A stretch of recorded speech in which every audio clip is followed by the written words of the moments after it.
Provas da existência de Deus. Questão 4.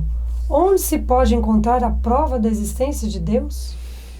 No axioma que aplicais às vossas ciências. Não há efeito sem causa. Procurai a causa de tudo o que não é obra do homem, e a vossa razão responderá.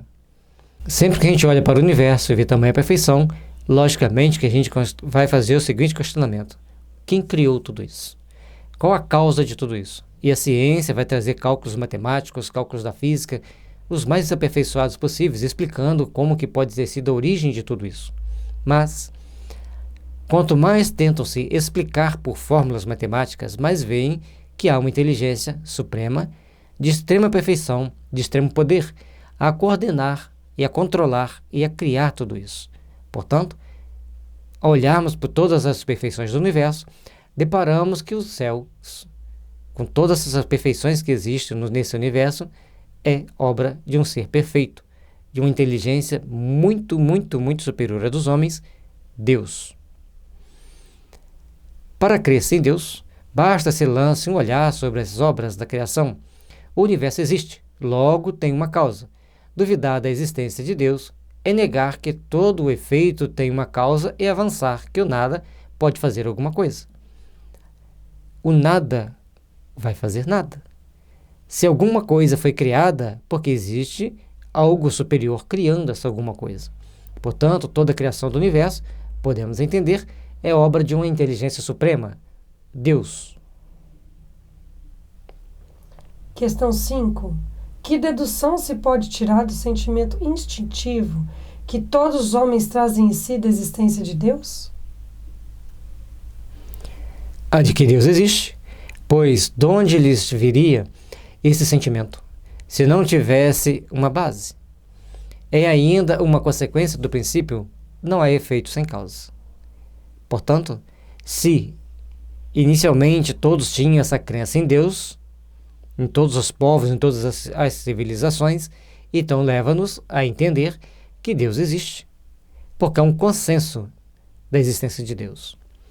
Aí você vai falar assim, mas naquela época os homens não tinham a ciência que tem hoje. Mas por um acaso a ciência conseguiu provar ou criar algum mecanismo que cria alguma coisa sem ser por uma ação da inteligência?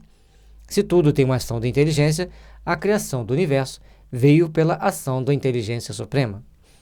Respeitamos a ciência, mas eles também precisam nos respeitar, e nesse diálogo o homem de religioso, da religião, o homem e junto com o homem da ciência, chegar a um ponto de equilíbrio para estabelecer os padrões novos de entendimento do universo, criado por Deus, e logicamente que tem uma série de fórmulas matemáticas que vão poder explicar como tudo funciona, mas jamais como foi criado. Questão 6.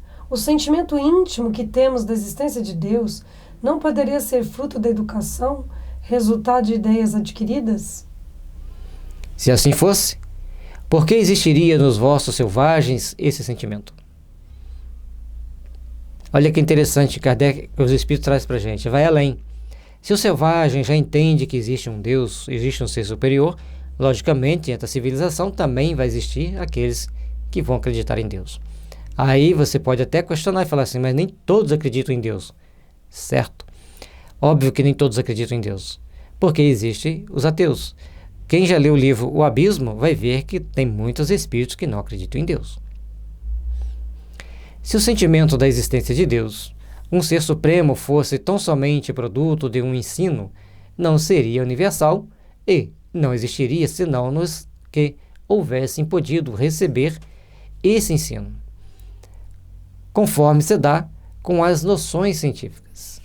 Então, as noções científicas você vai estudando, conforme você vai aprimorando seus conhecimentos, você vai desenvolvendo novas fórmulas, novos entendimentos. E a gente observa que a ciência, desde que começou lá atrás, com Newton e Maxwell, elas vão caminhando entrelaçada. Então, a física newtoniana, que estabelece as relações da matéria, peso, massa, força. Maxwell, que estabelece os princípios das equações elétricas. Sem entender esses dois, não vamos entender lá na frente os sofisticados equipamentos eletrônicos. E nem vamos entender também os complexos cálculos da física quântica e das físicas transcendentes, principalmente para irmos para o espaço. Então, todo o desenvolvimento do estudo da física ele foi crescente, adaptado às novas necessidades, mas todos eles são linkados. Da mesma forma, a eletrônica.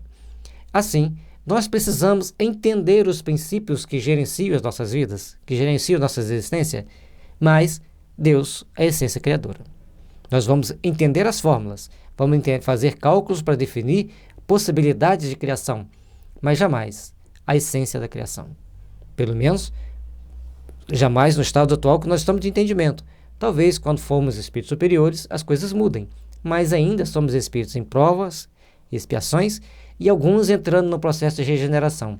Vamos então ir para o mais simples, aceitar Deus como essência criadora do universo. Questão 7. Poder-se achar nas propriedades íntimas da matéria a causa primária da formação das coisas? Mas, então, qual seria a causa dessas propriedades?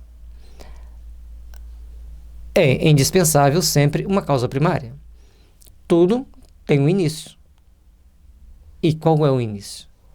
Para nós fabricarmos essa caneta, foi preciso pegar o plástico que vem do petróleo, uma série de componentes eletrônicos que eu aperto aqui, passo o slide onde a gente precisa passar.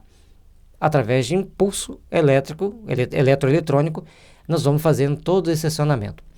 Da mesma forma, o universo existe um pulso elétrico, só que esse pulso elétrico do universo, ele é sutil, ao mesmo tempo que ele é sutil, ele de extrema força, que ele mantém em ritmo constante, sempre nas mesmas órbitas, massas de bilhões e bilhões de toneladas. Portanto, há uma força soberana, imensurável, que nós chamamos de amor. Deus sustenta o mundo pelo amor. Atribuir a formação primária das coisas às propriedades íntimas da matéria seria tomar um efeito pela causa, porquanto essas propriedades são, também elas, um efeito que há de ter uma causa. Todas as propriedades que juntam-se, ou seja, se você colocar várias partículas de metais diferentes, eles vão ficar inertes. Mas se você colocar uma partícula que faça um estáter para aquelas ligações serem possíveis, vai se formar ali vários cristais diferentes. Então tem uma lei que rege, mas essa lei veio de onde? Então, tem uma lei físico-química que rege a união dos metais. Mas essa lei, nós estudamos e entendemos. Mas de onde vem essa força? De onde vem a essência que faz com que as ligações químicas ocorrem? Não é só no minério, não está só naqueles minerais. Tem uma força que transcende, tem uma energia que transcende o entendimento humano. Então nós entendemos a parte que vemos, mas tem uma parte que vai além das nossas possibilidades de entender e de compreender. Questão 8. Que se deve pensar da opinião dos que atribuem a formação primária a uma combinação fortuita da matéria ou por outra, ao acaso? Outro absurdo. Que homem de bom senso pode considerar o acaso um ser inteligente? E, demais, que é o acaso? Nada. Aí vem a situação. Para que acontece todas as combinações da matéria, conforme dissemos antes, tem uma lei físico-química que estabelece. Mas a lei foi a que nós criamos, que nós estudamos, que entendemos. Mas e a energia que move tudo isso? E a energia que liga tudo isso? Então, há algo mais transcendente que a nossa mente ainda não consegue conceber plenamente. E então nós temos que simplesmente aceitar Deus na geração dessa energia sublime. A harmonia existente no mecanismo do universo patenteia combinações e desígnios determinados e, por isso mesmo, revela um poder inteligente. Atribuir a formação primária ao acaso é insensatez, pois que o acaso é cego e não pode produzir os efeitos que a inteligência produz. Um acaso inteligente já não seria acaso. Olha que interessante, nós temos que entender que o universo está lá se movendo, não por acaso. Aí você vai dizer, tem leis físicas que explicam. Tudo bem. Mas quem o colocou em movimento? Quem criou todo o universo? Não adianta vir com explicação simplória e nem uma muito complexa. Temos que simplesmente aceitar que tudo foi criado a partir de um determinado momento por Deus e sustentado por Deus. Achar as leis que regem, tudo bem, faz parte do desenvolvimento da ciência humana. Mas não podemos negar a Deus e nem podemos explicar Deus em plenitude. Então, aceitemo-lo.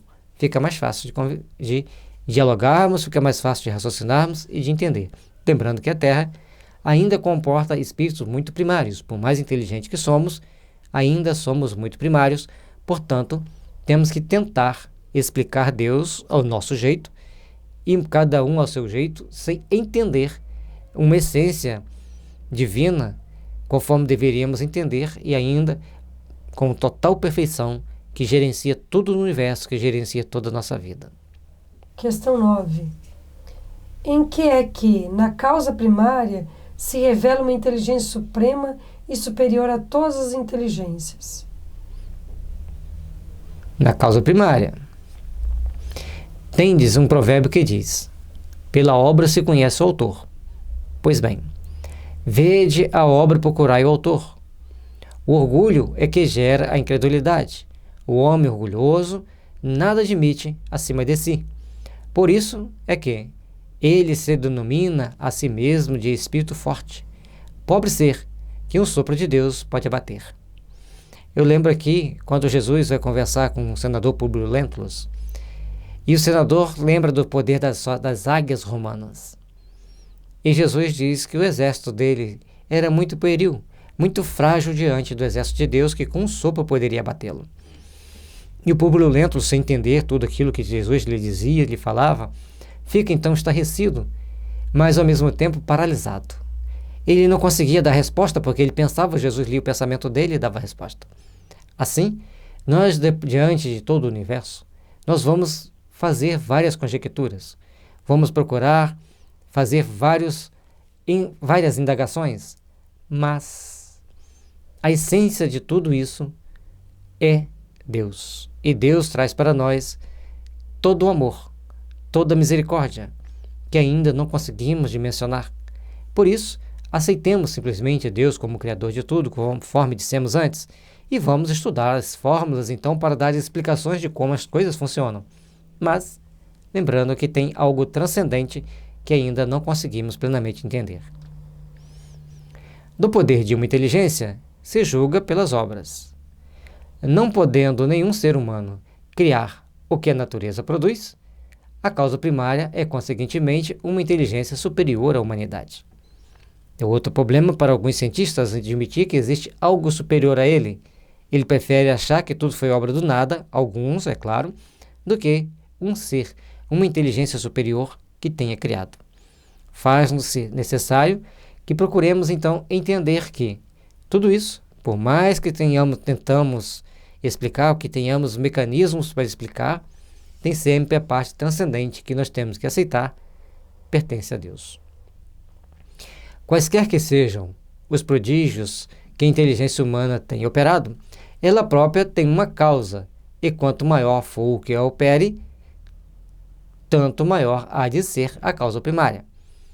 Aquela inteligência superior é que é a causa primária de todas as coisas, seja qual for o nome que lhe deem. Então tem uma inteligência primária, muito superior à inteligência humana, muito superior ao entendimento humano. Por isso, nós devemos respeitar e entender, não importa que nome dermos, tem uma causa primária, gerenciada por um ser de suprema inteligência, supremo poder, suprema sabedoria.